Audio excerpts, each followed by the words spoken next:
아멘. 잘 읽어보셨나요? 오늘 무슨 말씀이신지 아시겠죠? 네, 우리 계속 이어지는 말씀을 통해서 또 큰 은혜 받는 시간이 되시길 바라겠습니다. 사도 바울은요 3장 1절에서 13절까지 교회 안에서 직분과 또 직책 맡은 사람들에 대해서 말씀을 하면서 오늘 이 14절과 16절의 말씀을 통해 자신이 이 편지를 쓴 이유에 대해서 설명하고 또 말씀하고 있습니다. 그는 본래 에베소에 직접 와서 이 문제들 이것을 바로잡기를 원했지만 아마도 상황이 허락되지 않다라는 사실을 깨달았던 것 같습니다. 그리고 자신은 아마도 감옥에 갇히리라 라고 예감을 했죠. 그래서 오늘 말씀 15절의 말씀을 보게 되면 이렇게 말씀을 시작하는 것을 보게 됩니다. 만일 내가 지체하면 이라는 말씀으로 시작되는 것을 보게 되는데, 다른 성경 쉬운 성경의 번역으로 보게 되면 내가 빨리 가지 못하는 경우에 라고 번역하는 것을 보게 됩니다. 맞습니다. 이 사도 바울은요 후에 로마의 감옥에 수감이 되게 됩니다. 그래서 아마도 그는 이 편지가 마지막이 될 수도 있다는 심정으로 오늘 그 유언과 같은 말을 이 글에 남기고 있습니다. 그리고 그 글의 중심에는 무엇이 있냐면 교회가 어떤 곳인지, 이 교회가 무엇을 하는 곳인지를 말씀하고 있다는 사실이죠. 15절 말씀 같이 한번 읽어볼까요? 같이 읽겠습니다. 시작.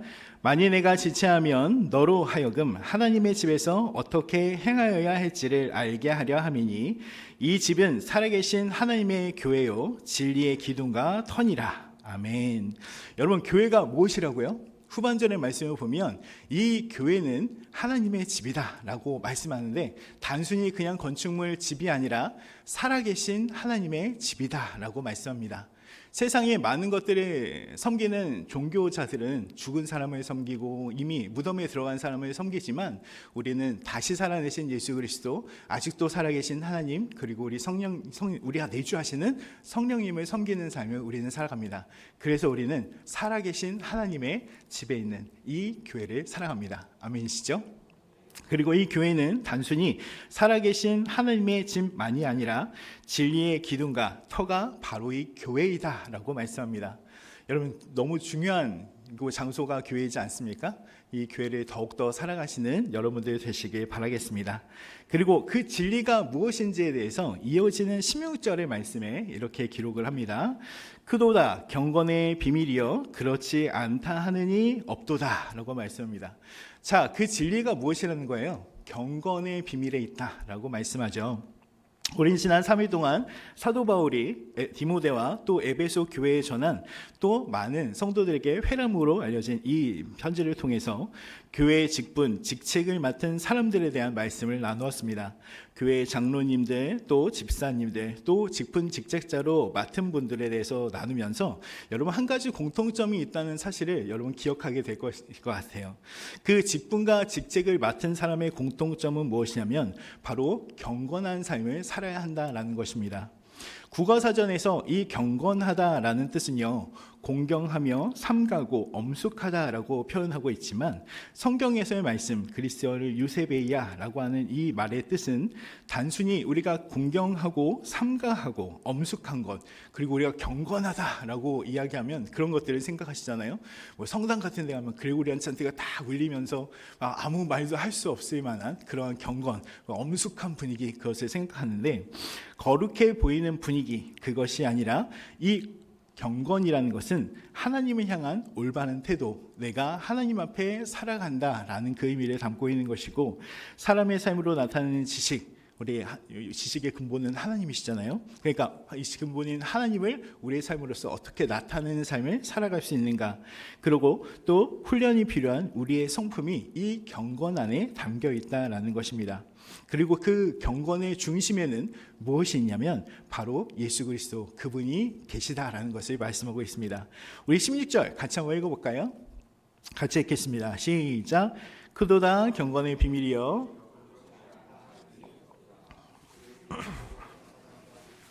영도 의롭다 하심을 받으시고 전사들에게 보이시고 만국에서 전파되시고 세상에서 믿음 받으시고 영광 가운데 올려지셨느니라. 아멘.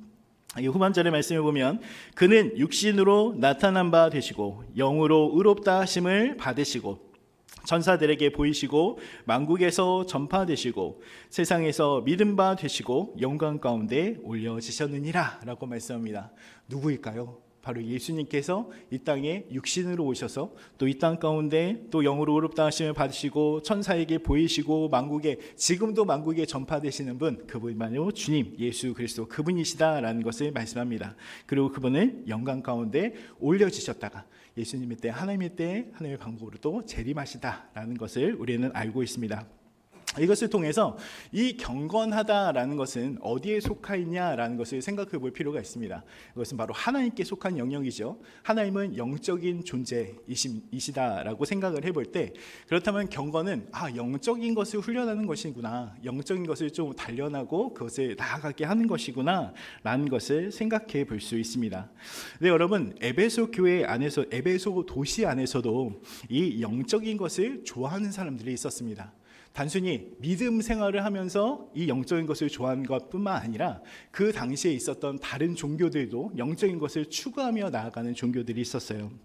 그런데 그 흐름들, 그런 물결들이 교회 안으로 들어와서 복음이 아닌, 진리가 아닌, 복음이 오라 그랬어요? 진리가 뭐라 그랬어요? 예수 그리스도 그분이시잖아요. 그 예수 그리스도 그리고 그 복음, 그 경건이 아닌 다른 것을 가르치기 시작했습니다. 이 사람들은 미혹하는 영과 귀신의 가르침을 받는 사람들이었고 겉모습은 경건의 모습을 하고 있었지만 거짓말하는 자들이었다라고 성경은 말씀합니다. 이들이 어떤 것을 가르쳤냐면 3절 말씀을 보면 이렇게 기록합니다. 제가 읽어드릴게요. 혼인에 금하고 어떤 음식물은 먹지 말라고 할 터이나 라고 말씀합니다. 이렇게 주장한 사람들 한 번이라도 들어보신 적이 있으실 것 같아요. 바로 영지주의자라는 사람들입니다. 이 사람들은 육신보다 영이 더 좋은 것이라고 여겼던 사람들이었어요. 이 사람들은 그래서 음식 먹는 것 그리고 결혼에 대해서 상당히 비판적이었습니다. 왜냐하면 이들의 생각 가운데 육신은요 신적인 영을 가두는 감옥이라고 여기고 있었고, 혼인은 이 육신의 계속적인 증식을 가져온다라고 판단하면서 반대했습니다. 음식은 구약 성경의 식물 규례이다, 율법에 나와 있지 않느냐라고 여길 수도 있지만, 여러분 사실 우리는 알고 있죠. 사도행전 10장의 말씀을 보면 하나님께서 베드로에게 환상으로 보여주시죠. 환상으로 먹지 못할 것을 내려오니 이것을 잡아먹으라 라고 이렇게 얘기했을 때 베드로가 얘기합니다. 하나님, 이것은 내가 구별되지 않아서 먹을 수 없습니다 라고 그렇게 얘기할 때 소리가 들리죠. 하나님께서 깨끗게 하신 것을 내가 속되다 하지 말라라고 했던 것을 우리가 기억하게 된다면, 이 오늘의 사도 바울의 말씀은 주님이 주신 창조의 선물을 감사함으로 받아야 된다라는 것을 말씀하고 있습니다. 그리고 그렇게 거룩할 수 있는 것, 5절 말씀인데요. 같이 한번 읽어보도록 하겠습니다. 같이 읽겠습니다. 시작. 하나님의 말씀과 기도로 거룩하여짐이라. 아멘. 거룩할 수 있는 방법이 무엇이라고요? 하나님의 말씀과 기도를 통해서 우리가 말씀을 배우고 말씀을 묵상하고 말씀을 기억하면서 또 그 말씀을 묵상하고 아는 것에만 그치는 것이 아니라 우리가 기도로 나아가고 우리의 삶으로 나타내는 삶을 통해서 우리가 거룩하여질 수 있다라는 것을 말씀하고 있습니다. 성도님 여러분, 오늘 이 말씀을 통해서 사도 바울이 이야기하고 싶은 것이 무엇일까요? 하나님의 사람, 예수의 사람, 성령의 사람을 넘어뜨리라는 시도와 도전이 계속되고 있는 상황이라는 것을 말씀하고 있다는 거예요. 여러분, 우리의 삶도 그렇죠.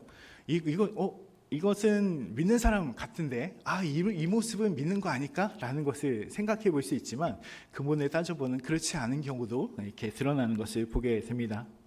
이런 도전이 우리에게 계속되고 있기 때문에 사도 바울은 디모데에게 이 말씀을 통해서 하나님의 말씀과 기도로 거룩하게 되는 진리를 분별하여 가르치고, 이를 통해서 디모데 자신도 믿음의 말씀과 좋은 교훈으로 양육받아서 그리스도의 좋은 일꾼으로 살아야 한다라는 것을 당부하고 있습니다. 그러니까 두 가지를 당부하고 있는 것이죠. 디모데, 1차적인 수신자가 디모데잖아요. 너도 가르치고 너도 배워야 된다라는 것을 말씀합니다. 여러분, 가장 좋은 교육은요, 배우는 것에서, 정말 놀라운 사람에게 배우는 것에서만 그치는 게 아니라 그 배운 것을 내가 또 가르칠 때 나타납니다. 내가 가르칠 때 내가 이 부분이 부족하구나, 내가 이것을 더 해야 되겠구나 라는 것을 생각해 볼 수 있기 때문에 그래요. 그래서 이 사도 바울이 디모데에게 요구하는 것 바로 이것을 가르쳐 알게 하라라고 말씀합니다. 특히 7절의 말씀을 또 보게 되면 망령되고 허탄한 신화를 버리고 또 경건에 이르기까지 연단하라라고 권면합니다. 연습하라는 것이죠. 같이 훈련하라는 것이죠. 같이 나아가라라는 것을 말씀하고 있다는 것입니다. 왜냐하면 경건은요, 단순한 의식이나 의례가 아니라 어떠한 행동 하나를 하는 것이 아니라 말씀에 기반한 지속적인 훈련을 통해서 맺는 성숙이기 때문이고, 육체의 연단과는 비교될 수 없는 범사의 유익이 있는 것이기 때문에 그렇습니다. 성도 여러분, 오늘 이 말씀을 통해서 우리의 신앙은, 우리의 믿음은 허탄하고 거짓된 신앙으로 나아가고 있지는 않은지, 겉모습만 번지르한 경건은 아닌지 다시 한번 뒤돌아보시고 참된 경건으로 범사에 유익이 끼치는 참된 성도님들이 되시길 주님의 이름으로 축원드립니다. 아멘.